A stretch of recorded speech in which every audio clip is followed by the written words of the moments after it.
Sally, liebe Baseldeutsch mit Ina-Fans.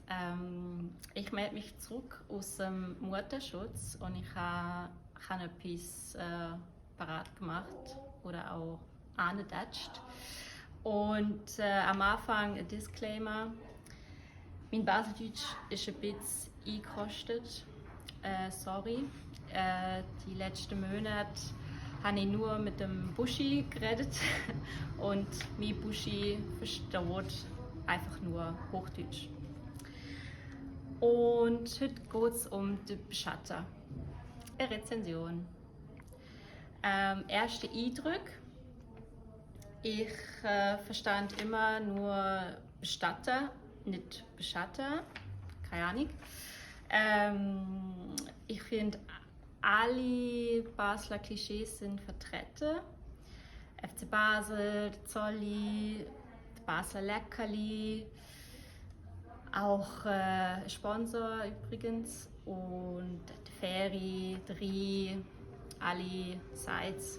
Und es hat schöne Aufnahmen von Basel und es ist, glaube ich, einfach balsam für alle Basler Seelen, wobei viele Szenen schon ein bisschen düster sind, finde ich. Und nicht so Postkarte Basel, das finde ich noch gut. Der Humor ist ein bisschen gewöhnungsbedürftig, finde ich. Vor allem für Leute, die sonst nur Netflix schauen und kein lineares Fernsehen mehr. Jo. Eine kurze Zusammenfassung von der Handlung. Der Handlung. Es geht um einen Basler Privatdetektiv, der früher ein Polizist war, und er hat finanzielle Probleme und so gründet er eine Schule für Privatdetektiv. Und er findet so 5 Leute, die alle sehr unterschiedlich sind und ein bisschen komisch auf ihre Art, aber auch lustig. Und das ist grob die Story. Und zur Serie an sich. Es ist schon ein ziemlich spannender Einstieg, finde ich, von der Serie. Das Intro finde ich so lala, ist schon okay, nicht mega überzeugend, aber die Musik ist ganz lustig, finde ich, spielt so heiter. Jetzt habe ich mich verhaspelt. Ich kann es schon andeuten, der Humor ist ein bisschen gewöhnungsbedürftig. Es hat schon recht viele Schenkelklopfer.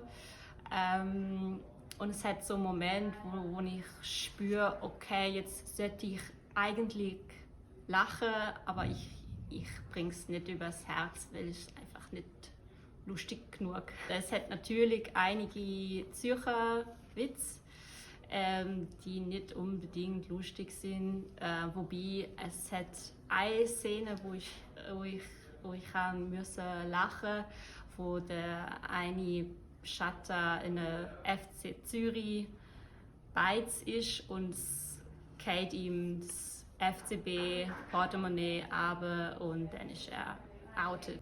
Was ich auch schon sehr lustig gefunden habe, ist, dass es einen deutschen Beschatter hat. Und natürlich ist er ein Tüpfli-Schießer vor dem Herrn. Und ja, es ist ein Klischee, aber ich habe es schon lustig gefunden, einfach, dass natürlich der Deutsche ein Dübel ist. Ja, danke dafür. Also. Ich persönlich glaube, darum geht es eigentlich bei der Serie. Das schöne Bild, der Ort, wo die Basler und Baslerinnen erkennen und wiedererkennen und sich einfach Freude haben. Wie gesagt, der Inhalt und die Handlung sind nicht so wichtig vielleicht und ja, das macht nichts. Aber wobei ich muss sagen, so Stück für Stück ist mir die Serie ans Herz gewachsen und ja, ist schon lustig und die Figuren haben auch so ihre sympathische Seite. Und für Nicht-MuttersprachlerInnen wie mich gibt es auch einen Haufen Wörter, so wie Löli. Aber fragt mich jetzt nicht, was es genau bedeutet. Ja. Merci, wenn du bis zum Ende geschaut hast und bis gleich.